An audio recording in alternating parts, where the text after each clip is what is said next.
దేశంలో ప్రధాని నరేంద్ర మోదీ నాయకత్వంలో ప్రజలకు సుపరిపాలన అందుతోందని కేంద్ర మంత్రి కిషన్ రెడ్డి అన్నారు. సమర్థవంతమైన పాలన అందిస్తున్నారని అన్నారు. అన్ని వర్గాల ప్రజలు మోదీ పాలనపై సంతోషంగా ఉన్నారని అన్నారు. హైదరాబాద్ నాంపల్లిలో బీజేపీ కార్యాలయంలో వర్క్షాప్ అనంతరం ప్రసంగించారు. ప్రధాని మోదీ 11 ఏళ్ల పాలనలో చేపట్టిన కార్యక్రమాలు, పథకాలను వివరించాలని పిలుపునిచ్చారు. రాష్ట్రాలకు 42% నిధులు అందించి అభివృద్ధికి తోడ్పాటు అందించారని అన్నారు. భారత్ను అభివృద్ధి చెందిన దేశాల సరసన నిలపాలన్నదే ప్రధాని మోదీ లక్ష్యమని తెలిపారు. బీఆర్ఎస్, కాంగ్రెస్ రెండూ కలిసి రాష్ట్రాన్ని అప్పుల ఊబిలోకి నెట్టాయని, తెలంగాణను రక్షించుకోవాల్సిన అవసరం ఉందని ఆయన అన్నారు.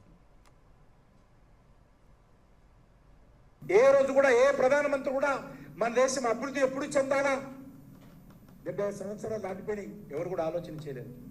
కానీ ముందు చూపున్నటువంటి వ్యక్తి, విజనరీ ప్రైమ్ మినిస్టర్, దేశం కోసం ఈరోజు పరితపిస్తున్నటువంటి వ్యక్తి, అద్భుతంగా అనేక రకాలుగా అన్ని రంగాలలో కూడా మరి సొంత అనుభవంతో దేశాన్ని అభివృద్ధి దిశలో తీసుకెళ్తున్నటువంటి ప్రైమ్ మినిస్టర్, నా దేశం కూడా అభివృద్ధి చెందాలా, నా దేశం కూడా అభివృద్ధి చెందిన దేశాల సరసన నా భారతదేశం కూడా నిలబడాలా, అభివృద్ధి చెందిన దేశాల సరసన నా త్రివర్ణ పతాకం కూడా ఉండాలన్నటువంటి ఆలోచనతో ఆయన ఒక లక్ష్యంగా పెట్టాడు.